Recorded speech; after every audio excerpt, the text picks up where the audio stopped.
కొలస్సీలకు రాసిన పత్రిక చదవబడిన వాక్య భాగంలో ఎపఫ్రా అంటే ఇక్కడ ఏమేమి రాసినారంటే నమ్మకమైన క్రీస్తు పరిచారకుడని, పౌలుతో పాటు ఖైదును అనుభవించినవాడు అని, దైవ సత్యాలు నేర్చుకునేవాడు అని, ప్రభు పనిలో బహు ప్రయాసపడిన వానిగా ఈ పత్రిక మనకు తెలియజేస్తూ ఉంది. ఎపఫ్రా 3 సంఘాలు దేవుని జ్ఞానము చేత, దేవుని బలము చేత, దేవుని కరుణా సంపన్నత చేత కట్టుట మనకిక్కడ కనిపిస్తుంది. ఎపఫ్రా అంటే ప్రార్థనలో పోరాడువాడు అని అర్థం. 4వ అధ్యాయంలో మనకు ఎపఫ్రా ప్రార్థనలో పోరాడే కొన్ని ఆత్మీయ పాఠాలు మనకు అక్కడ కనిపిస్తాయి. ఈ చదివిన ఈ 2 వచనాలలో అంటే 9వ వచనం 12వ వచనం వరకు 2 కలిసి ఉన్నాయి. 9, 10, 11 అందులోనే కలిసిపోయి ఉన్నాయి. ఇక్కడ పౌలు 4 విషయాలను కొలస్సీ సంఘం గురించి రాస్తూ ఉన్నాడు. పౌలు గొప్ప సువార్తికుడని, గొప్ప ప్రార్థనాపరుడని మనకు పరిశుద్ధ గ్రంథములోని పత్రికలు చదివితే సంఘం విషయమైన భారము, ప్రయాణము, ప్రయాస మనకు కనిపిస్తాయి. ఈ వచనాలలో 4 విషయాలు ప్రార్థనకు సహాయకరంగా మనము చదువుతూ వచ్చినాం. మొదట 9వ వచనంలో, అందుచేత ఈ సంగతి వినిన నాట నుండి మేము మీ నిమిత్తము ప్రార్థన చేయుచున్నాము. మీ నిమిత్తము ఎవరి కొరకు ప్రార్థన చేస్తూ ఉన్నాడో ఇక్కడ ప్రస్తావించబడింది. ఎవరి కొరకు? మీ నిమిత్తము అంటే కొలస్సీయుల నిమిత్తము. కొలస్సీ పట్టణములో 1వ అధ్యాయంలో 1 వచనాలను మనం చూస్తే పరిశుద్ధుల కొరకు, విశ్వాసుల కొరకు, ఆత్మీయుల కొరకు, యేసుక్రీస్తు ప్రభునందు విశ్వాసం ఉంచినటువంటి ప్రజల కొరకు. 2వ అధ్యాయం 1వ వచనంలో కూడా మీ కొరకు, భౌతికంగా శారీరకంగా నేను చూడకపోయినను చూడని వారి కొరకు ప్రార్థిస్తూ ఉన్నాడు. అందువలన ఈ సంగతి వినిన నాట నుండి ప్రార్థన చేస్తా ఉన్నాడు. మేము ప్రార్థన చేస్తున్నాము అంటా ఉన్నాడు. ఎవరు వాళ్ళు? పౌలు, తిమోతి. కొలస్సీలను గూర్చి వినిన నాట నుండి ఏం చేస్తూ ఉన్నారంటే ప్రార్థన చేస్తూ ఉన్నారు. కొలస్సీ సంఘం గురించి, కొలస్సీల యొక్క సంఘం యొక్క, క్రీస్తు యేసు సంఘం యొక్క గుణలక్షణములను గూర్చి విని ప్రార్థిస్తూ ఉన్నారు. ఎంతో మంది పరిశుద్ధులను గూర్చి ఆ సంఘములో వింటూ ఉన్నారు. వారిని చూడకపోయినా వారి కొరకు ప్రార్థించుచున్నాము అంటూ ఉన్నారు. మనము ప్రార్థిస్తూ ఉన్నామా? సమస్త పరిశుద్ధుల కొరకు పూర్ణమైన పట్టుదలతో విజ్ఞాపన చేయాలి అని పౌలు ఎఫెసీయులకు రాసిన పత్రిక 6వ అధ్యాయంలో ప్రస్తావిస్తూ ఉన్నాడు. పౌలు చూడని వారి కొరకు చేయమంటున్నాడంటే చూసిన వారి కొరకు మరీ విశేషముగా ప్రార్థన చేస్తున్నట్లుగా మనకు అర్థమవుతా ఉంది కదా. నేడు మన ఎదుట ఉన్నటువంటి పరిశుద్ధుల కొరకు, ప్రభునందు విశ్వాసం ఉంచిన వారి కొరకు, ప్రభు నామమును బట్టి బాప్తిస్మంలో సాక్ష్యం ఇచ్చిన వారి కొరకు మనము ప్రార్థన చేయవలసిన వారముగా ఉంటున్నామా? ఇది మనము తెలుసుకోవాలి. ఒకవేళ అలాగే లేనట్లయితే ప్రభు యొద్ద కృప దొరుకుతుంది. కాబట్టి ఆ కృప కొరకు మనము కనిపెట్టుకునే వారంగా ఉండాలి. ఫిలిప్పీయులకు రాసిన పత్రిక 1వ అధ్యాయము మొదటి 3 వచనాలలో, అదే 3-6 వచనాలు కలిసి ఉన్నాయి. నేను చదువుతాను మధ్య భాగంలో. ప్రతి ప్రార్థనలో ఎల్లప్పుడూ సంతోషముతో ప్రార్థన చేయొచ్చు. నేను మిమ్మల్ని జ్ఞాపకము చేసుకొనినప్పుడెల్లను నా దేవునికి కృతజ్ఞతాస్తుతులు చెల్లించుచున్నాను అంటా ఉన్నాడు. అంటే చూసే వారి కొరకు, ఎదురుగా ఉన్న వారి కొరకు మరి విశేషముగా ప్రార్థన చేసేటటువంటి అనుభవం చూస్తాం. తెస్సలోనికకు రాసిన మొదటి పత్రిక 1వ అధ్యాయము మొదటి 4 వచనాల్లో కూడా మనం చూస్తాం. నేడు మనము అలాగా ప్రార్థన చేసేటటువంటి అనుభవములో, మార్గములో ఉండాలని దేవుని అభీష్టంగా కనపడతా ఉంది. విశ్వాసముతో, ప్రేమతో, ప్రయాసతో, ఓర్పుతో, నిరీక్షణతో మానక ప్రార్థన యందు మీ విషయమై విజ్ఞాపన చేయొచ్చు. మీ అందరి నిమిత్తం ఎల్లప్పుడూ దేవునికి కృతజ్ఞతాస్తుతులు చెల్లించుచున్నాను. దేవుని వలన ప్రేమింపబడిన, దేవుని చేత ఏర్పాటు చేయబడిన, దేవుని చేత పరిశుద్ధాత్మతోనూ శక్తితోనూ సంపూర్ణ నిశ్చయతతో జీవిస్తూ ఉన్నటువంటి వారి కొరకు ప్రార్థన చేస్తూ ఉన్నట్లుగా పౌలు జీవితం మనకు కనిపిస్తుంది. ఇది ప్రశ్న ఏంటంటే, మనము అలాగూ ప్రార్థన చేస్తూ ఉన్నామా?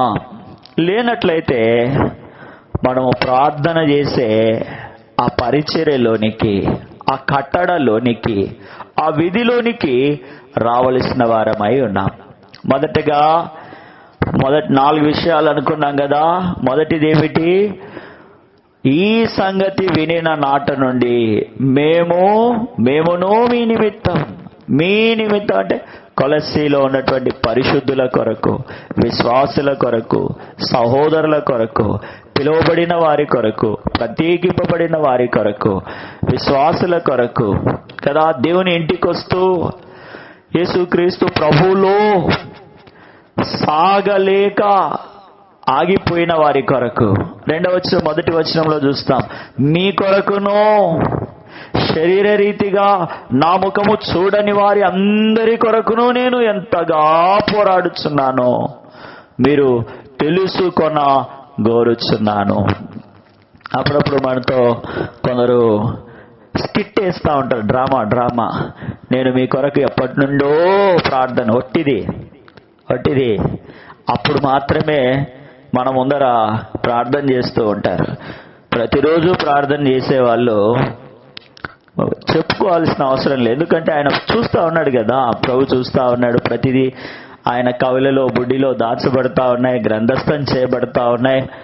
కాబట్టి దాని గురించి ప్రత్యేకంగా చెప్పని అవసరము లేదు.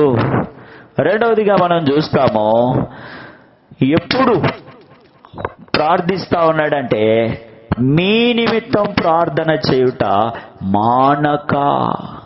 ఎల్లప్పుడూ మీ నిమిత్తం ప్రార్థన చేయొచ్చు. పౌలు, తిమోతి, కొలసీల నిమిత్తం ఎల్లప్పుడూ మానక ప్రార్థన చేస్తా ఉన్నారు, మానని వేదనతో కదా. సమూయేలు రాసిన మొదటి గ్రంథం 12వ అధ్యాయం 23వ వచనంలో సమూయేలు అంటాడు కదా, నా మట్టుకు నేను మీ నిమిత్తం ప్రార్థన చేయుట మానుట వలన యెహోవాకు విరోధముగా పాపము చేసిన వాడనగుదునని సమూయేలు చెప్తా ఉన్నాడు. ప్రార్థన చేయడం మానితే అది దేవునికి విరోధంగా పాపం చేసినట్లు అని సమూయేలు చెప్తా ఉన్నాడు. మీ నిమిత్తం ప్రార్థన చేయుట మానక అని పౌలు చెప్తా ఉన్నాడు కదా. మనం ఎలాగూ ప్రార్థిస్తూ ఉన్నాం, సరిగా పరిశీలన చేసుకొని పరీక్షించుకొని. దావీదైతే పరీక్షించుకోవడంలో ఫస్ట్, అందుకే ఆయన టాపర్ అయినాడు.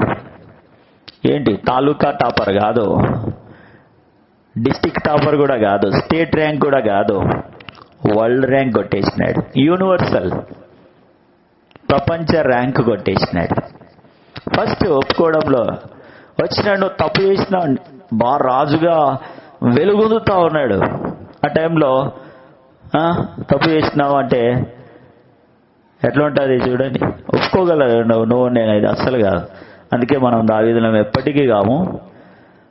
దేవుని కృప శాశ్వతంగా మనకు కదా.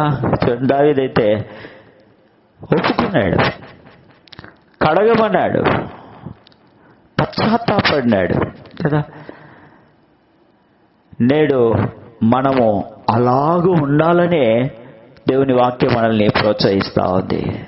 సమస్త పరిశుద్ధుల నిమిత్తం, ఆత్మల నిమిత్తం, ఆత్మీయుల నిమిత్తం, ఆరోగ్యవంతుల కొరకు, అనారోగ్యంలో ఉన్న వారి కొరకు, ప్రయాణములో ఉన్న వారి కొరకు, హాస్పిటల్లో ఉన్న వారి కొరకు మానక ప్రార్థన చేయొచ్చు. ఆత్మీయతలో చక్కగా ఎదుగుచు. తిమోతికి రాసిన మొదటి పత్రిక 2వ అధ్యాయంలో రాసినారు కదా, సుఖముగాను సౌఖ్యముగాను నెమ్మదిగాను సమాధానముగాను బ్రతకాలి అంటే, సుఖముగా సౌఖ్యముగా నెమ్మదిగా బ్రతకాలంటే ఒక లిస్ట్ ఉంది, ప్రార్థన అనే లిస్ట్ ఉంది. అక్కడ ప్రార్థన చేయాలి. చాలా మంది కోరుకుంటారు ఏమని, సుఖంగా సౌఖ్యంగా నెమ్మదిగా శాంతితో సమాధానముతో ఆనందముతో ఆశీర్వాదముతో వర్ధిల్లాలని అందరూ కోరుకుంటారు, కానీ ప్రార్థన మాత్రం చేయరు. కోరుకోవడం సులభమే, దాన్ని పొందుకోవాలి అంటే ప్రార్థన చేయాలి. అనేకులకు ప్రయోజనకరమైన వారముగా మారాలి అంటే తప్పకుండా మనము ప్రార్థన చేయాలి. దేవుడు ఎప్పుడో నిన్ను ప్రయోజకునిగా చేసినాడు. అయితే నీవు అనేకులకు ప్రయోజనకరంగా మారునట్లు మానక ఏం చేయాలి, ప్రార్థన చేయాలి. నేను కల్పించి చెప్పడం లేదు, వాక్యములో ఉన్నవి మీకు చూపిస్తా ఉన్నాను. మానక అనేకుల నిమిత్తం. పౌలు చూడండి ఎందరికీ ఎన్ని రకాలుగా మరి ఉపయోగపడ్డాడు. అంటే ఏంటి, ఫలించాడు గనక, ఆ స్థానములో ఉన్నాడు గనక ఉపయోగపడతా వచ్చినాడు. కానీ నువ్వున్న స్థానాన్ని బట్టి ప్రయోజనకరమైన ఫలముగా ఉన్నావా? అది ఇక్కడ సందర్భంగా మనం చూస్తా ఉన్నాం కదా. చక్కగా ఎదుగుచ్చు కదా, ఏటి సారము కలిగి పచ్చగా కొమ్మకు కొమ్మగా రెమ్మకు రెమ్మగా విస్తరిస్తూ నేను వచ్చేసిన, నేనున్నా నా స్థానం, నీ స్థానంలోనికి కొందరినైనా ఆత్మీయులైన వారిని తీసుకొచ్చినావా? తీసుకురావాలి అని చెప్తా ఉన్నాడు. వాక్యంలో అలాంటి సందర్భాలు చాలా ఉన్నాయి. అవి మీకు కూడా తెలుసు. ఏమనుకుంటా ఉంటాను, తీసుకొస్తే నా స్థానం గల్లంత అయిపోతుందేమో అని. ఏడిపోతుంది. దీపం వెలిగే కొద్దీ ఏమవుతుంది? వెలుగు వస్తూనే ప్రజ్వలిస్తూనే ఉంటుంది కదా, ప్రయాణిస్తూనే ఉంటుంది, ప్రకాశిస్తూనే ఉంటుంది, వికసిస్తూనే ఉంటుంది. కాబట్టి రెండవదిగా ఎప్పుడు ప్రార్థిస్తూ ఉన్నాడు. ఎంతవరకు ప్రార్థిస్తూ ఉన్నాడంటే ఎల్లప్పుడూ మానక ప్రార్థన చేస్తా ఉన్నాడు. మూడవదిగా ఎలాగ ప్రార్థన చేసినాడు?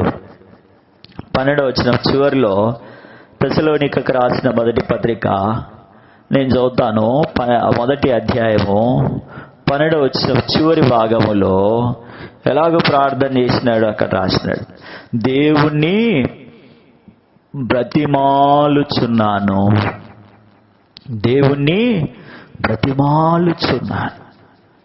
కొలసి కొరకు దేవుణ్ణి బ్రతిమాలుతూ ఉన్నాడు. ప్రార్థనలో దేవుణ్ణి బ్రతిమాలుట అత్యంత శక్తివంతమైనటువంటిది, ప్రాముఖ్యమైనది, ప్రథమమైనటువంటిది. ప్రథమముగా ప్రభు పాద సన్నిధిలో సాగిలపడి చేయాల్సిన పని ఏంటంటే బ్రతిమాలుట. చేయాల్సిన పని ఏంటిది? బ్రతిమాలుట. దానియేలు గ్రంథం 6వ అధ్యాయంలో దానియేలు కూడా ఏం చేసినాడంటే దేవుణ్ణి బ్రతిమాలుతూ వచ్చినాడు. 6వ అధ్యాయము 10వ వచనంలో ఇట్టి శాసనము సంతకము చేయబడనని దానియేలు తెలుసుకొనినను తన ఇంటికి వెళ్ళి యథాప్రకారముగా అనుదినము 3 మొకాళ్ళుని తన ఇంటిపై గది కిటికీలు యెరూషలేము తట్టునకు తెరవబడి ఉండగా తన దేవునికి ప్రార్థన చేస్తూ ఆయన్ను స్తుతించుచు ఆ మనుషులు గుంపు కూడి వచ్చి దానియేలు తన దేవునికి ప్రార్థన చేయుట ఆయనను బ్రతిమాలుకొనుటయు చూచి చూడండి ఏం చేస్తూ వచ్చినారు. దానియేలు దేవుణ్ణి బ్రతిమాలుకుంటూ వచ్చినారు. దేవుణ్ణి బ్రతిమాలుకుంటే సింహపు బోను ఉందని దానియేలుకు తెలుసు. ఎప్పుడు చెప్పు, నీ స్థానం గల్లంత అవుతుందని తెలిసి కూడా నువ్వేం చేయాలి కదా.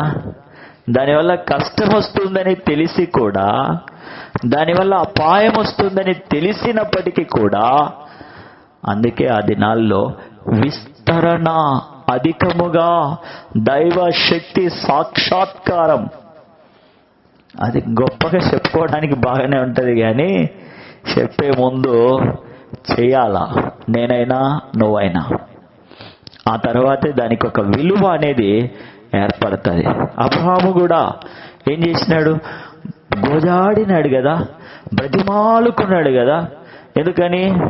సొదొమ గొమొర్ర పట్టణాలు మరి ఆ అగ్ని చేత కాల్చబడతాయని తెలిసినప్పుడు అది అక్కడ 20 మంది ఉంటే, 30 మంది ఉంటే, 10 మంది ఉంటే, ఇంకా ఏమన్నాడు? ఒక్కరున్నా కూడా బతిమాలుకుంటా ఉన్నాడు. చూడండి, ఎక్కడ పట్టణమంతా నాశనం అవుతుందంటే 45 అన్నాడు మొదట. ఆ తర్వాత 40 మందికి వచ్చినాడు. ఆ తర్వాత 30 మందికి వచ్చినాడు. ఆ తర్వాత 20 మందికి వచ్చినాడు. ఆ తర్వాత 10 మందికి వచ్చినాడు. ఆ తర్వాత చూడు ఎంతగా నాకెందుకు నా ప్రార్థన చేసినా అయిపోయా ఆమెనన్నాము, చేతులు తుడుచుకున్నాము, అయిపోయింది. ఎట్లా అయిపోతుందన్నా? ఎట్లా అయిపోతుంది? ఏమి నవ్వుతావేమన్నా? ఎట్లా అయిపోతుంది చెప్పు. అయిపోదు. ఆరంభం అది.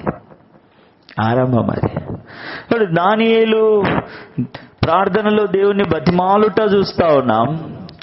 అబ్రహాము దేవుణ్ణి బతిమాలుట చూస్తా ఉన్నాం కదా, హాని చేయబడే స్థితిలో ఉన్నప్పటికీ కూడా. ఇంకా మనం చూస్తే యాకోబు కన్నీళ్లతో 32వ అధ్యాయంలో దేవుణ్ణి బ్రతిమాలుతూ ఉన్నాడు ఆశీర్వాదము కొరకు కదా.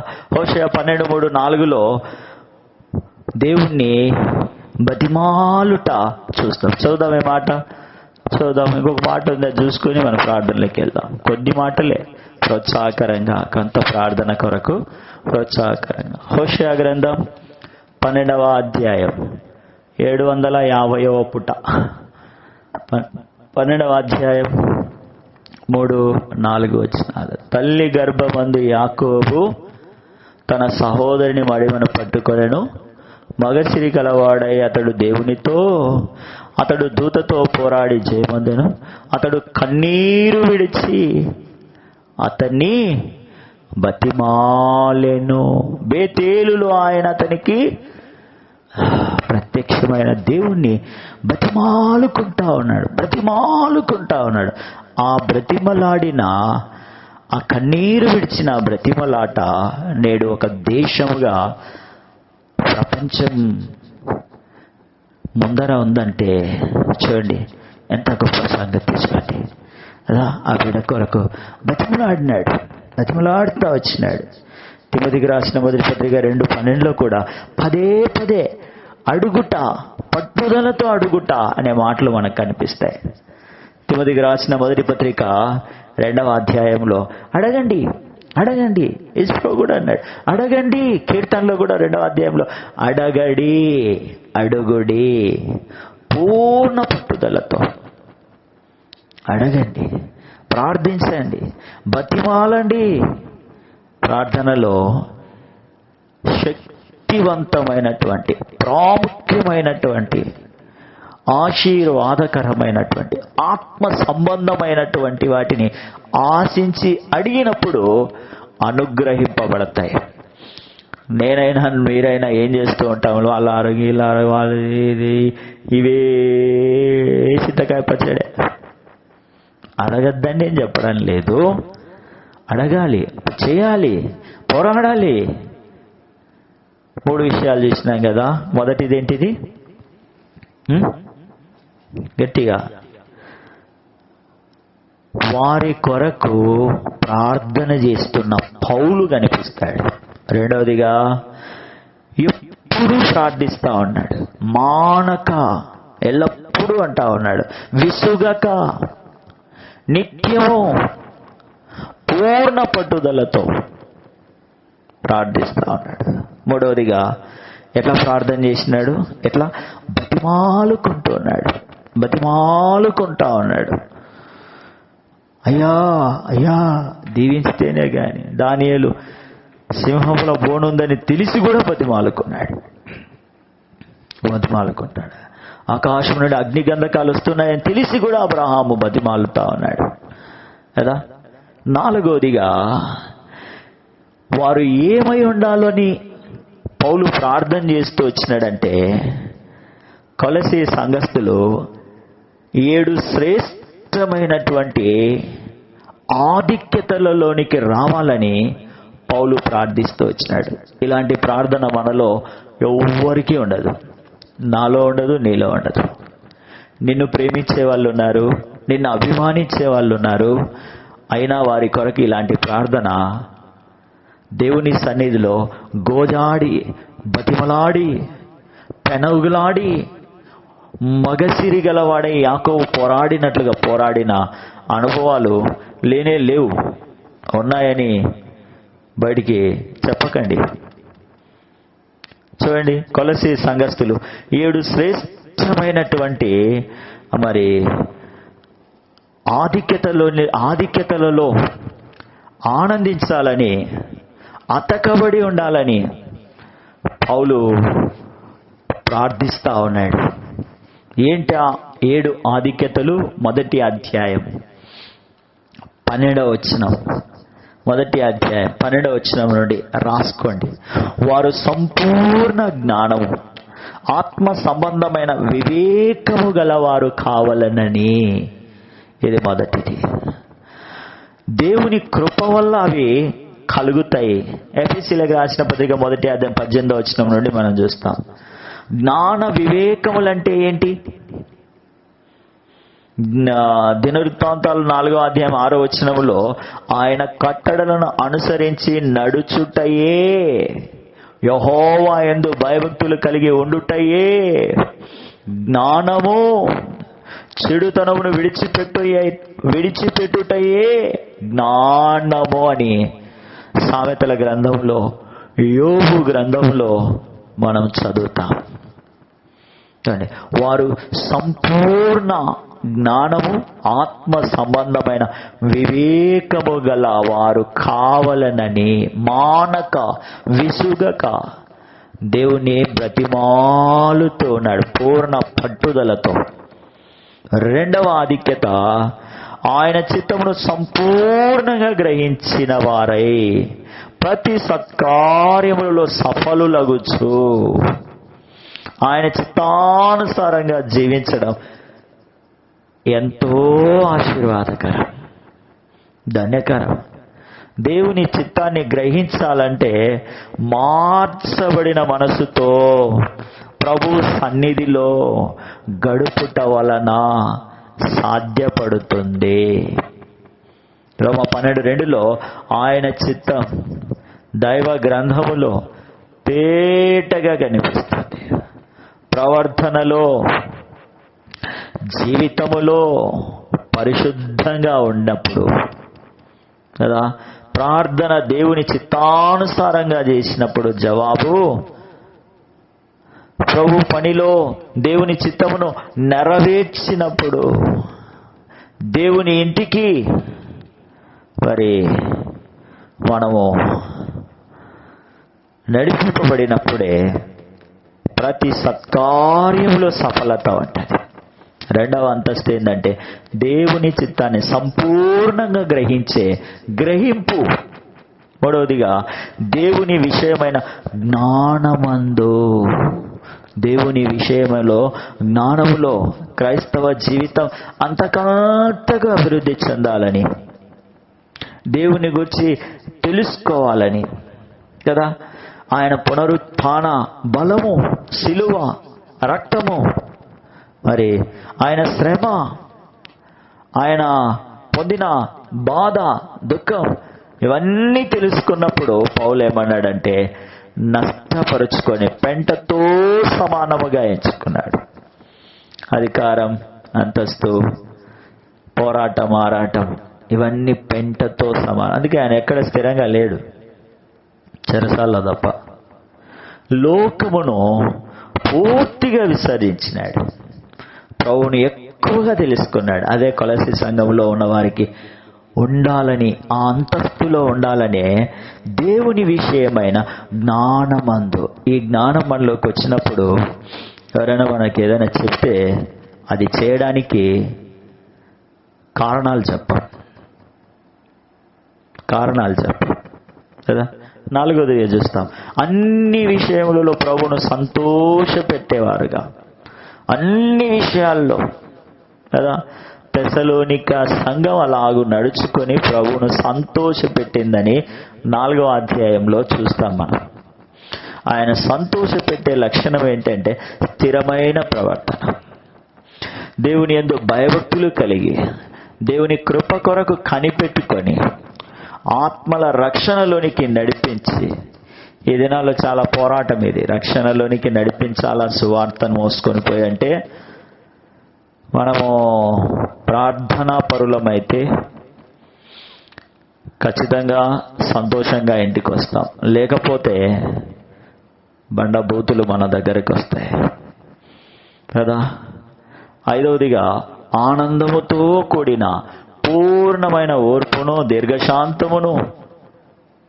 ఆరవదిగా చూస్తాం ఆయన మహిమ శక్తిని బట్టి సంపూర్ణ బలము. ఏడవదిగా తేజోవాసులైన పరిశుద్ధ స్వాస్యము పాలివారగుట. అది చూడండి, ఉచితముగా ఆ మహాకృపలో వారు ఆనందించాలని వారి విషయమై వారు ఎలా ఉండాలో 7 ఆత్మీయ ఆధిక్యతలు ఇక్కడ మనకు కనిపిస్తాయి. సంపూర్ణ జ్ఞానం, ఆత్మ సంబంధమైన వివేకం, దేవుని చిత్తం సంపూర్ణంగా గ్రహించి నెరవేర్చేవారుగా, ప్రతి సత్కార్యంలో సఫలత కలిగిన వారుగా, ఓవర్ యాక్షన్ లేకుండా, మన భాషలో చెప్పుకోవాలంటే ఏది చేస్తున్నా దానికి పెద్ద హంగు ఆర్భాటము, అబ్బా ఇది అంతకు ముందు ఉండిందా అని చూస్తే ఉండదు. కాలం మారింది కదన్నా, మనము మారాలి. అయితే దేవుని కూడా మార్చేసి ఇంకెందుకు. మూడవదిగా చూస్తే దేవుని విషయమైన జ్ఞానమును అభివృద్ధి, దేవుని వచ్చిన జ్ఞానంలో అన్ని విషయాల్లో ప్రభువును సంతోషపెట్టి, నా మటుకు నేను అట్లా లేను, ఓ దగ్గర ఏ విషయంలో సరిగా లేను, క్షమాపణ కోరుకొని అణిగి ఉండుటే లాభదాయకమని ఎంచుకుంటా ఉన్నాను కదా. కట్టుటలో ఆనందించేవారుగా ఉన్నారు. హగ్గయిలో చూస్తాం, దేవుని ఇంటికి నడిపింపబడుటలో, దేవుని కృప కొరకు కనిపెట్టుటలో ఆనందించే వారిని చూస్తాం. ఆనందముతో కూడిన పూర్ణ పట్టుదల, ఓర్పు, దీర్ఘశాంతం, ఆయన మహాశక్తి బట్టి సంపూర్ణ బలముతో తేజోవాసులైన పరిశుద్ధ స్వాస్థ్యములో దైవోగ్రతకు పాత్రులైన మనం, దూరస్తులైన మనం సమీపస్తులముగా ఉచితమైన మహాకృప చేత చేయబడ్డా. ఈ మాటలన్నీ మనం జ్ఞాపకం చేసుకుందాం. ప్రార్థనలో కృతజ్ఞత కలిగి దేవుని కృపా కిరీటములోనికి, నడిపింపులోనికి ఈ దినాల్లో మనం వచ్చినాం. ఇంకా మన వెనక రావాల్సిన వారు ఉన్నారు. వారు నడిపింపబడేటట్లు, వచ్చిన వారు దేవుని చిత్తాన్ని, దేవుని జ్ఞానాన్ని, తేజోవాసులైన స్వాస్థ్యాన్ని సంపూర్ణంగా దేవుని ఇంట్లో ఆనందించేవారుగా, వారి కొరకు మనము మళ్ళీ నీలాంజనములతో కట్టబడతాది అని ప్రభు చెప్పినాడు. కాబట్టి ఈ వాగ్దానాలన్నింటినీ మనం జ్ఞాపకం చేసుకొని మనము కట్టబడి అనేకులు కట్టబడినట్లు, మనం ఫలించి అనేకులు మన ఫలంలో మరి నిలిచి ఉండినట్లు ప్రార్థన చేస్తాం. అంశాలు తెలుసు మీకు, ఇవి